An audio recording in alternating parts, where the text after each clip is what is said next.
Abigail's with us in Rapid City, South Dakota. Hey, Abigail, what's up? Hi. It might be a little windy where I am. I am currently working and I'm outside. But my boyfriend and I are looking to move in together, and we can't agree on whether to rent an apartment or buy a house together. Buying a house together without being married just doesn't seem right to me, and I'm looking for some advice. Well, I think you're definitely on the right track with that. I would not recommend buying a house with somebody you're not married to. That can open up so many doors to complications. What's your kind of timeline for wanting to make a move? Within 3 to 6 months. Okay. How old are you guys? We're 20 and 22. 20 and 22. Okay. If you're willing to talk about buying a house and you're willing to move in together, why aren't you willing to get married? We're young yet. We are high school sweethearts. So young people get married all the time. Yeah, I know, and we've been talking about it. I think we'll probably get married within a year or two. I'm calling because we're going to have a serious conversation this weekend because I want to get forward with our plan of when we're going to get married and how much the wedding should be, possibly. So. Yeah. Okay, so you called asking advice about the house and about the whole situation. I'm going to give you more than you asked for. Okay? Okay. There was the Brookings Institute did a study that said in America, if you do 3 things, your probability to avoid poverty is statistically astronomical. In other words, the likelihood of being in poverty if you avoid these 3 things is very, very high. Marry before you have a kid, have your first child after age 20, and get married before you live together. Okay. That's a statistical analysis.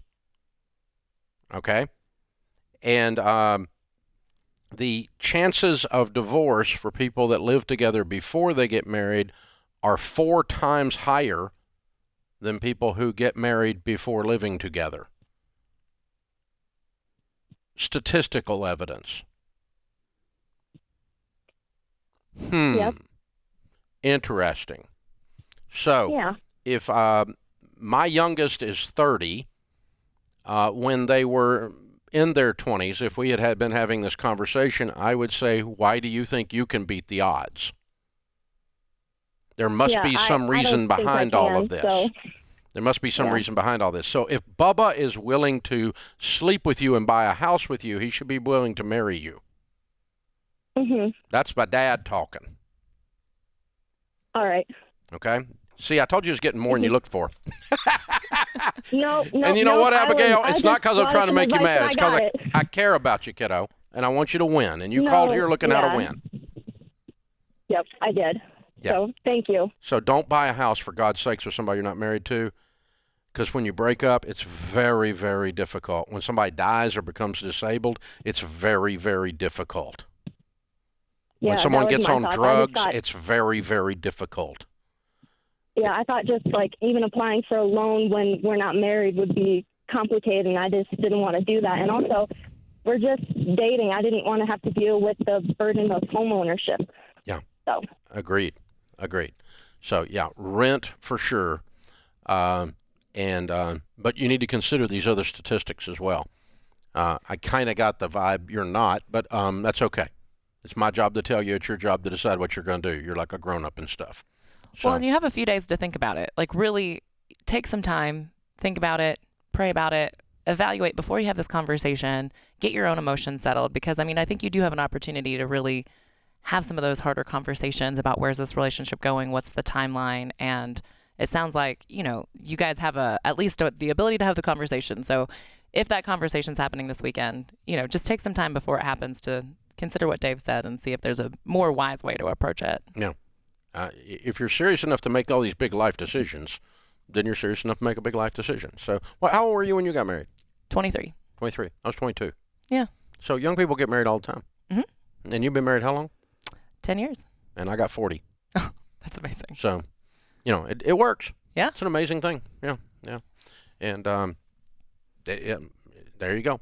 Well, in successful marriages, they're built on those hard conversations, like being willing to have those hard conversations about, yeah, maybe he wants to move in with you or he wants to wait longer to be married, Well, but then you have to have your boundaries as well. the part of your brain you're using to make a permanent commitment when you buy a house is a pretty similar part of your brain that you use to make a permanent commitment when you decide to get married. Because once you're in the house deal, I mean, you got the brand on your forehead. You know, I mean, you're there, and you're stuck in this deal, and so it's a very, very similar set of critical thinking skills that get you there. Now, I know you're in love, and I know all this, and I know he's very persuasive. Well, especially if Yeah. you're buying a house too, like you're signing on a dotted line for that as well. That's pretty intimidating if you're not yeah. married. It's hard to get out of either one, marriage or house ownership. And both are messy. So, yeah, you need to be really sure what we're doing here with permanent decisions, long-term decisions. This is The Ramsey Show.